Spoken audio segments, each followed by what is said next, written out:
चीन को लेकर के इस वक्त की सबसे बड़ी बिग ब्रेकिंग न्यूज़ निकल कर आ रही है कि चीन में सरकारी प्लेन के ऊपर अभी बिजली गिरने के कारण सरकारी प्लेन क्रैश हो गया और उसमें सवार चीन के 80 उच्च अधिकारी की मौत हो गई। इस वक्त की बड़ी खबर आ रही है, बड़ी अपडेट। जैसा कि आप सभी लोग बड़ी तस्वीरें इस समय अपने स्क्रीन पर देख पा रहे हैं कि किस प्रकार से चाइना में इस वक्त बिजली गिरने के कारण जगह जगह पर तबाही मची हुई है। आपको बता दें कि चाइना का सबसे अत्याधुनिक टेक्नोलॉजी वाला लैस एरोप्लेन, जिसमें चाइना के उच्च अधिकारी और उच्च मंत्री एक जगह से दूसरे जगह मीटिंग करने विजिट करने जाते हैं, उसी प्लेन के ऊपर अचानक से बिजली गिरने के कारण वह प्लेन क्रैश हो गया और उस प्लेन क्रैश में उस अधिकारियों की मौत हो गई जो उन प्लेन में बैठे हुए थे। बताई जा रही है कि उन अधिकारियों की संख्या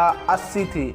आपको जानकर बेहद हैरानी होने वाली है कि चीन में जो बिजली गिरने की समस्या आई है यह अचानक से नहीं आई है। जी हाँ, इस चीन ने खुद बिजली को बुलाया है और अपने यहाँ पर गिराया है। इसी कारण से चीन में भयंकर त्रासदी आई है। इस वक्त की बड़ी खबर आ रही है, बड़ी अपडेट आ रही है। आपको बता दें कि चीन इन बिजलियों को गिराना चाहता था इंडियन आर्मी के ऊपर, लेकिन दुर्भाग्यवश चीन के ही प्लेनों के ऊपर ये बिजलियां गिर गईं और जिसके कारण चीन का प्लेन क्रैश हो गया। आपको बता दें कि दुनिया में हर जगह किसी न किसी के प्लेन पर बिजलियां गिरती रहती हैं, लेकिन सभी प्लेन क्रैश नहीं होते हैं। लेकिन चाइना का प्लेन कैसे क्रैश हो गया, कैसे बिजली गिरने की वजह से उसमें आग लगी, बताएंगे हम आपको इस वीडियो में। और ये भी बताएंगे कि चाइना कैसे इंडियन आर्मी के ऊपर, जो इस समय भारत चाइना की सीमा पर लगे हुए हैं, तैनात हैं, उनके ऊपर बिजली गिराना चाह रहा था, लेकिन अचानक से उसी के प्लेन पर गिर गया, जिसके कारण चीन को सबसे भारी नुकसान हुआ है। तो चलिए जानते हैं कि आखिर ये सब कार्य हुआ कैसे। आखिर चीन जो भारत के लिए गड्ढा खोद रहा था उसमें वो कैसे गिर गया, इन सभी चीज़ों के बारे में हम बताएंगे। लेकिन उससे पहले आप लोग कमेंट बॉक्स में ये बताइए कि चीन जो इंडियन आर्मी के साथ करना चाह रहा था वो खुद के ही साथ कर बैठा। इसको सुन करके आपको कैसा लग रहा है, हमें कमेंट बॉक्स में बताएं। साथ ही साथ चीन की इन करतूतों को पूरे दुनिया में फैलाने के लिए इस वीडियो को खूब शेयर करें। अगर आप हमारे चैनल पर नए हैं तो नीचे लाल कलर का बटन दबाकर तुरंत सब्सक्राइब कर लें और बगल के बेल आइकन घंटे को भी दबा लें। तो चलिए सबसे पहले रुक करते हैं और आपको दिखाते हैं कि चीन का मौजूदा हालात क्या है। जैसा कि आप सभी लोग इस समय स्क्रीन पर देख पा रहे होंगे कि चीन की क्या हालात इस समय बनी हुई है। अभी भी चीन में भयंकर तबाही ने अपना पीछा नहीं छोड़ा है और जैसा कि आप सभी लोग बड़ी तस्वीरें देख पा रहे होंगे सीधे चाइना से, किस तरीके से चाइना में अभी भी बाढ़ ने कई शहरों को अपनी आगोश में ले रखा है। कई सारी बिल्डिंगें बह जा रही हैं तो कई सारे लोग बेघर हो जा रहे हैं। यही नहीं, ज़मीन धंसने की समस्या जो है वह भी कम नहीं हुई है, जिसके कारण चीन को भारी नुकसान उठाना पड़ रहा है। इन सभी तबाहियों को देखते हुए चीन के बहुत सारे लोग, लगभग 50 लाख से अधिक लोग शरणार्थी के रूप में भारत के बॉर्डर पर आकर खड़े हैं, लेकिन भारत उन शरणार्थियों को अंदर नहीं ले रहा है। इसलिए चीन बौखलाया हुआ है। चीन ने सोचा कि यदि हम भारत के सीमा पर बिजली गिरा देंगे तो कई सारे भारतीय आर्मी मारे जाएंगे, जिसके कारण फिर वहां पर उनकी संख्या कम हो जाएगी और हमारे 50 लाख शरणार्थी भारत में घुस सकते हैं। इस बात को इम्प्लीमेंट करने के लिए चाइना ने एक डिवाइस लगाया। आपको पता होगा कि चाइना बहुत पहले एक ऐसा डिवाइस बना लिया था जो आसमान से गिरने वाली बिजलियों को अपनी तरफ आकर्षित कर लेता है।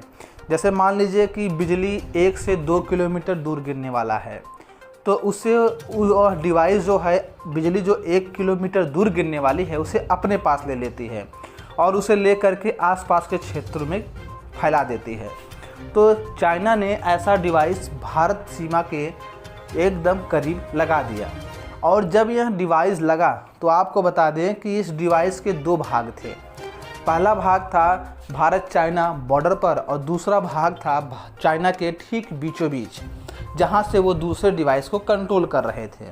लेकिन अचानक से जब बिजली अचानक से गिरने लगी तो दोनों डिवाइस के बीच कनेक्शन टूट गया और पहले वाले डिवाइस के पास जाकर के बिजली गिरी।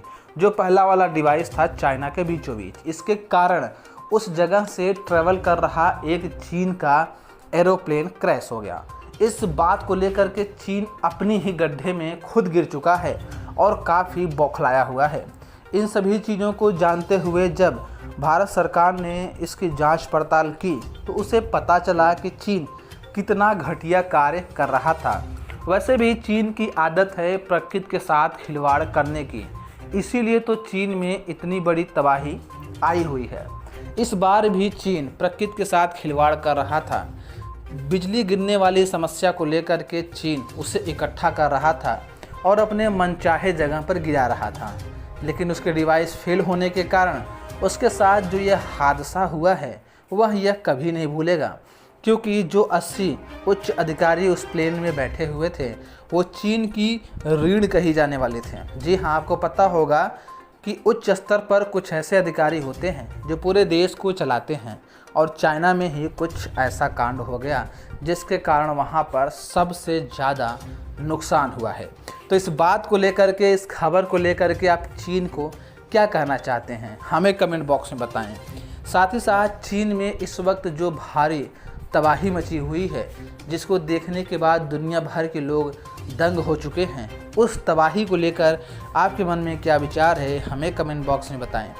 साथ ही साथ यह भी बताएं कि चीन जो इंडियन आर्मी के ऊपर यह बिजली गिराने जा रहा था, अब इसके साथ चीन के साथ क्या करना चाहिए? क्या चीनी लोगों को इसके बावजूद भी शरणार्थी के रूप में भारत में ले लेना चाहिए या नहीं, हमें बताएं। साथ ही साथ आपको बता दें कि चीन में इस वक्त जो तबाही आई हुई है वह रुकने का नाम नहीं ले रही है, क्योंकि चीन में अब इतने ज़्यादा डैम टूट चुके हैं कि चीन का पानी इकट्ठा हो चुका है और उन्हीं शहरों में गोल गोल घूम रहा है।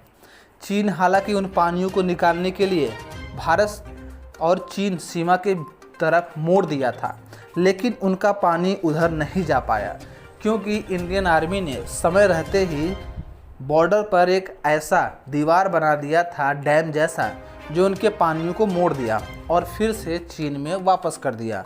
इस बात को लेकर के भी चीन काफ़ी खुन्नस खाया हुआ है, लेकिन चीन फिर भी कुछ नहीं कर सकता, क्योंकि चीन इस समय बहुत ही ज़्यादा परेशान है। ऐसी स्थिति में वियतनाम ने घोषणा किया है कि यदि चीन उसकी ज़मीन को नहीं छोड़ेगा तो वियतनाम चीन के ऊपर हमला कर देगा।